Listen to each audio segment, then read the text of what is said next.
Hey, remember the very first Iron Man movie? The year is 2008. DC is currently on the rise with the popularity of the Christopher Nolan Batman trilogy, while big names like Spider-Man and X-Men are currently on the decline at other studios, with the Raimi Spider-Man trilogy essentially over at this point and a reboot not too far behind. During these trying times, Marvel decides to take the biggest risk ever seen in Hollywood and create the very first and only successful cinematic universe. Iron Man wasn't exactly a household name like Superman or Spider-Man, so they really had to try extra hard to make us care about this billionaire that decided to make a robot suit in his garage after being captured by terrorists and finding out that his weapons were being used to harm innocent people. I love how his relationship with Pepper essentially starts out with her being a submissive assistant that takes care of whatever he needs at home while maintaining a flirtatious back and forth whenever she interacts with him, which allows him to focus more on the business and technical aspects of his work as a result of how much easier his life is because of Pepper. If that sounds familiar, it's because I just described the basic dynamics of a traditional marriage between a man and a woman. Ah yes, back when the MCU made sense. My favorite section of the movie starts when he gets captured because he's now forced to adapt to his surroundings and make smart choices or risk ending not only his life but that of the man that just saved him as well. This part of the movie is so great because this is where Tony goes from being a self-centered billionaire that's too arrogant and successful he doesn't respect his friends anymore to being the kind of man that will risk ending his entire future just to protect millions of people that he doesn't even know. The sequence of Tony building the Mark II might be one of the top origin movie moments of all time. Watching him shred the fat from his Mark I design and immediately translating those new designs to reality. Watching him build his suit piece by piece, testing each piece as he goes, making adjustments, finally suiting up in the completed Mark II for the first time. And let's not forget that part right before he suits up where he pins down the right thrust capacity and hovers over all his cars, then lands and says, "Yeah, I can fly." Bro! My guy! That scene beats any motivational video you ever watch on YouTube in your life. So freaking hype! So hype! I know I already talked about Pepper and Tony's relationship, but this is my channel and I can do whatever I want. So you're going to sit there and listen, okay? I just love how much friction there is between Pepper and Tony the moment he tries to make a genuine and romantic move on her. I love how awkward their dance is as he tries to stare into her eyes during the awkward silences. I love how insecure Pepper feels because of how she's dressed and the reputation Tony has with women. I love how despite all of that, they are still able to enjoy themselves and make each other laugh throughout. The great character work on Tony really shines through when he hesitates as Pepper tries to kiss him because we all know he's not shy or inexperienced, so it could only mean that Tony Stark is scared of truly being vulnerable with a woman that he actually cares about and whose heart he's genuinely scared of breaking. I love how all those fears combined cause our genius, billionaire, playboy, philanthropist Tony Stark to freeze when a woman tried to kiss him, and any slight recollection of that moment makes him shut down all over again. That is A+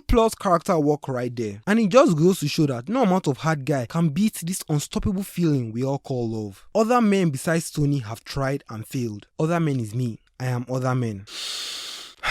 Moving on, bro, I'm going to say this right now. The Mark III suit-up scene, peak. Best suit-up scene in the whole MCU. Freaking peak, my G. The Infinity War Mark 50 suit-up scene can't touch this with a 10-foot pole. Are you seeing all these cool mechanical moving parts? Do you see his cool spandex looking undergarment? Do you see how bright red the suit is? Can you hear the mechanical sounds as the robot arms screw his suit in place? Do you hear the freaking background music? Bro, do you see the look on Tony's face right now? Get me a suit-up scene that has all these things and more. Try and look for it. Just try. Then immediately give up because you can't. You know why? The Mark III suit-up scene is freaking peak, my G. Peak. This movie is truly a testament to the fact that if you believe in yourself, you can do anything you want, because the MCU was literally just starting to crawl with no real guarantee that it was ever going to run, let alone win all the races. And in their very first installment, they already set up their entire future by establishing S.H.I.E.L.D. with Agent Coulson and Nick Fury, established their long line of traditional Stan Lee cameos, and even pioneered the revolutionary post-credit scene, a tool they will use to tease their upcoming projects in their universe that they've literally not even created yet. All of that before the universe was ever even a success. It just goes to show that if you believe in what you want and you act as if your belief is true, then soon enough your belief will become your reality. So the MCU essentially did the $1